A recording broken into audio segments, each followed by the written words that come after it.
Randall Hughes with GodGlorified.com, and we're continuing our Bible reading in Esther chapter 9, beginning at verse 16, and this is on what would be the celebration of Purim, or Purim is the feast that it's called, and beginning at verse 16 of chapter 9, year 474 BC.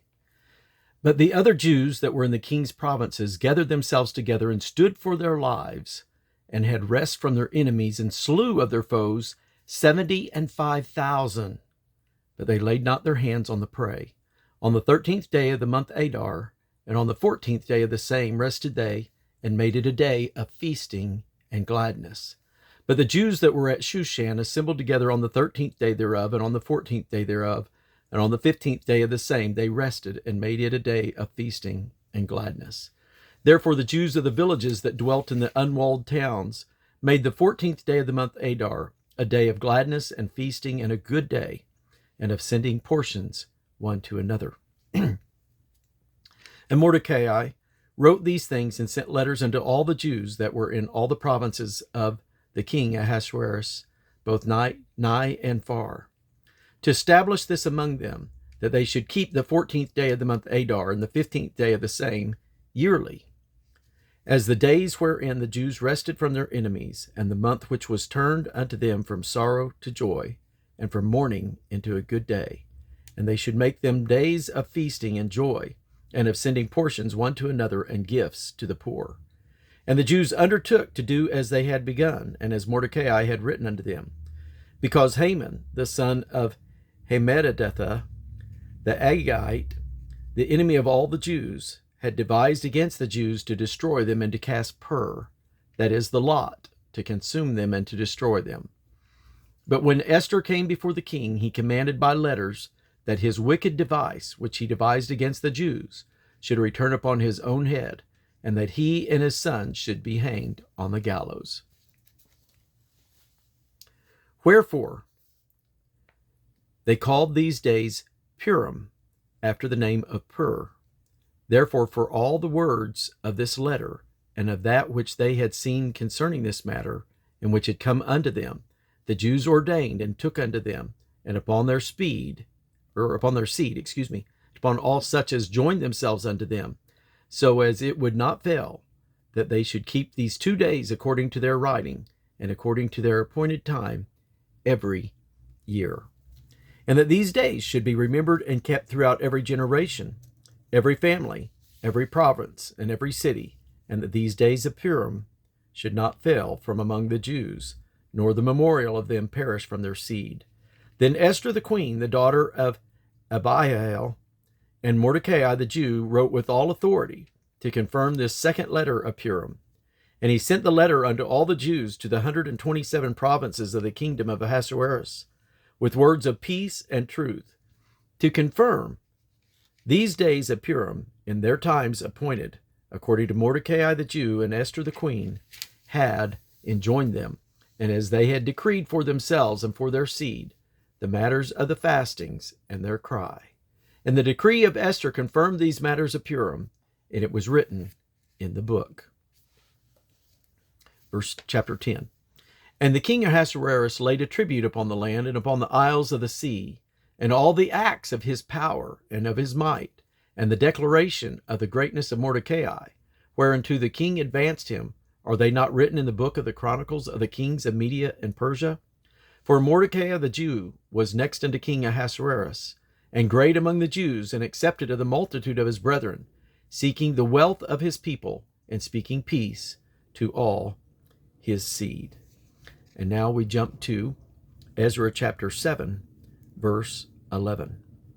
Now this is the copy of the letter that the king Artaxerxes gave unto Ezra the priest and scribe, even a scribe of the words of the commandments of Yahweh, and of his statutes to Israel. Artaxerxes, king of kings, unto Ezra the priest, a scribe of the law of the God of heaven, perfect peace, and at such a time.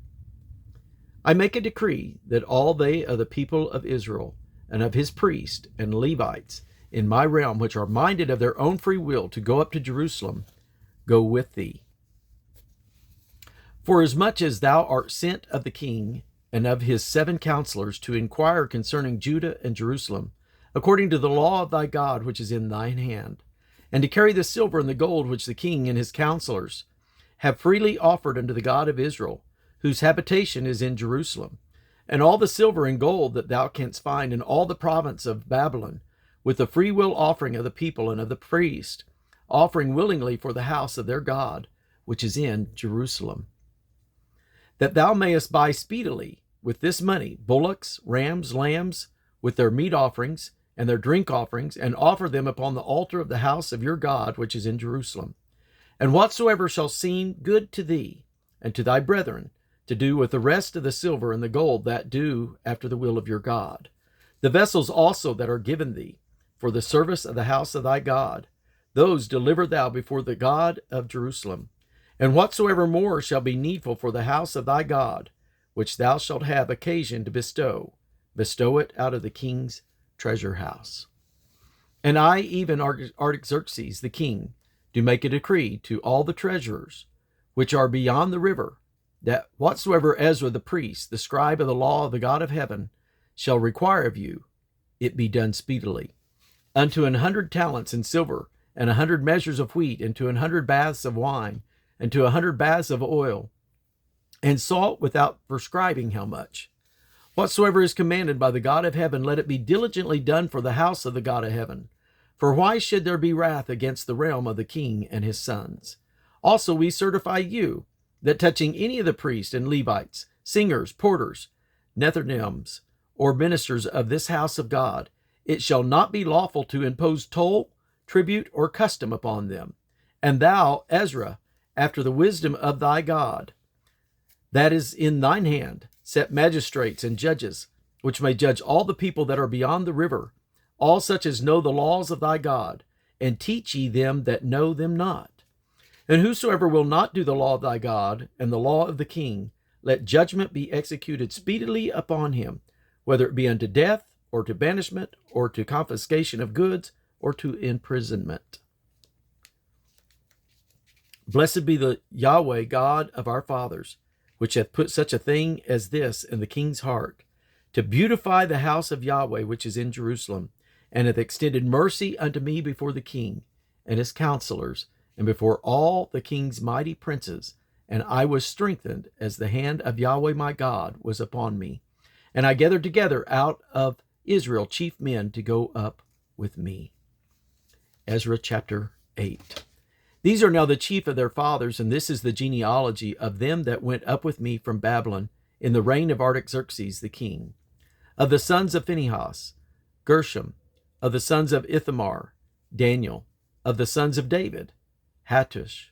Of the sons of Shechaniah, the sons of Pharos, Zechariah, and with him were reckoned by genealogy of the males 150.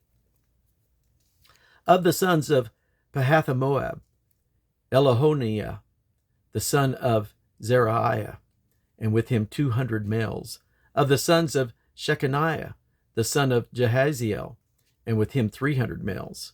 Of the sons also of Adin, Ebed, the son of Jonathan, and with him 50 males.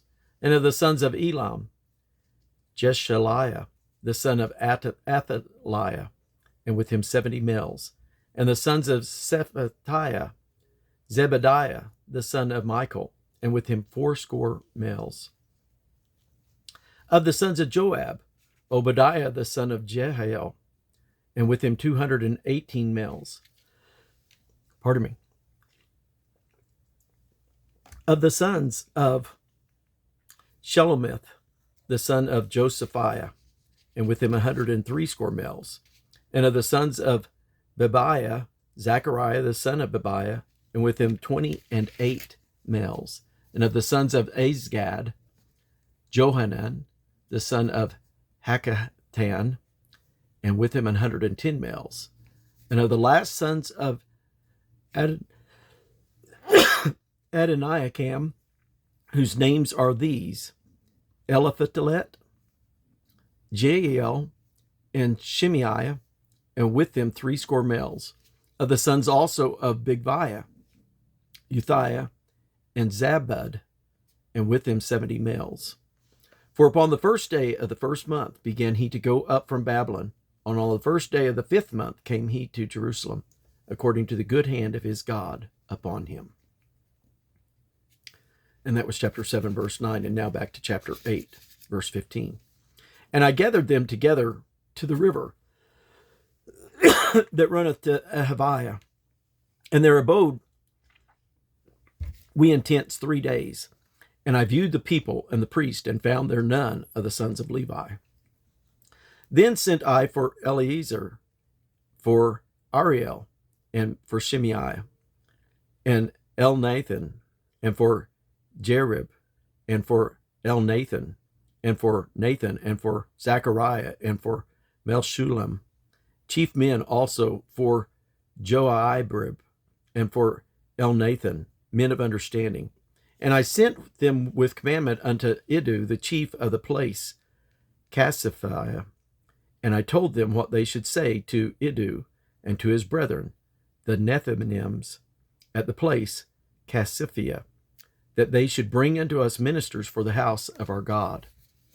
And by the good hand of our God upon us, they brought us a man of understanding of the sons of Nehilah, the son of Levi, the son of Israel, and Sherebiah with his sons and his brethren 18. Hashabiah, and with him Jeshiah of the sons of Merari, his brethren and their sons 20.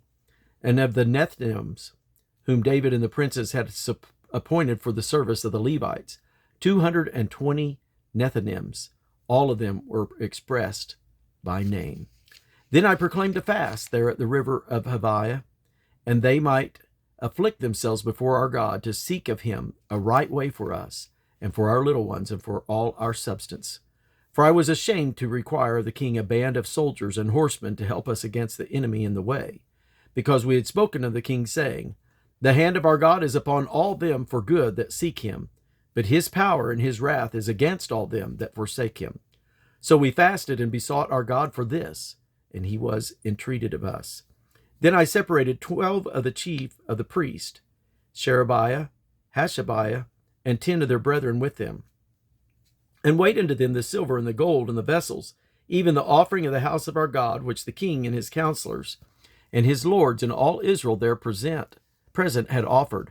I even weighed unto their hand 650 talents of silver, and silver vessels 100 talents, and of gold 100 talents. Also 20 basins of gold, 1,000 drams, and 2 vessels of fine copper, precious as gold. And I said unto them, Ye are holy unto Yahweh. The vessels are holy also, and the silver and the gold are a freewill offering unto Yahweh God of your father. Watch ye and keep them until ye weigh them before the chief of the priests, and the Levites, and the chief of the fathers of Israel at Jerusalem, in the chambers of the house of Yahweh. So took the priest and the Levites the weight of the silver and the gold and the vessels, to bring them to Jerusalem and the house of our God. Then we departed from the river of Haviah on the 12th day of the first month to go unto Jerusalem, and the hand of our God was upon us, and he delivered us from the hand of the enemy, and of such as lay in the wait by the way. Now back to chapter 7, verses 6 through 8 and verse 10. This Ezra went up from Babylon, and he was a ready scribe in the law of Moses, which Yahweh God of Israel had given. And the king granted him all his requests according to the hand of Yahweh his God upon him.